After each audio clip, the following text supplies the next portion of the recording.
പൊന്ന് കായ്ക്കുന്ന മരമാണെങ്കിലും പുരയ്ക്ക് മീതെ വന്നാൽ വെട്ടണമെന്നൊരു പഴഞ്ചൊല്ലുണ്ട്.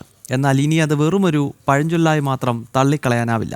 പൊന്ന് കായ്ക്കുന്ന മരം അക്ഷരാർത്ഥത്തിൽ പുരയ്ക്ക് മീതെ വളർന്നേക്കാം. സ്വർണത്തിന് ദിനം പ്രതി വില കുതിച്ചുയരുന്നു.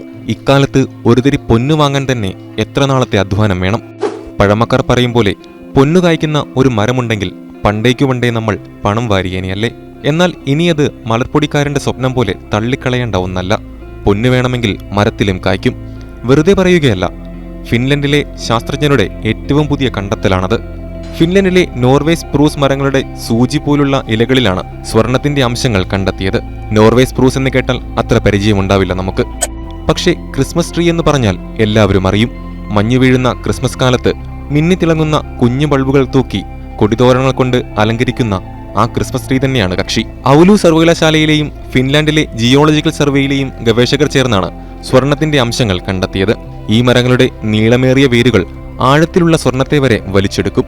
100 അടിയിലധികം ആഴത്തിൽ കിടക്കുന്ന സ്വർണത്തിന്റെ അംശങ്ങളെ വെള്ളത്തോടൊപ്പം ഈ വേരുകൾ വലിച്ചെടുക്കുന്നു എന്നാണ് കണ്ടെത്തൽ. ഇത്തരത്തിൽ ആഗിരണം ചെയ്യപ്പെടുന്ന സ്വർണം മരത്തിന്റെ തടിയിലൂടെ സഞ്ചരിച്ച് ഇലകളിലും മറ്റു ഭാഗങ്ങളിലും എത്തുന്നു.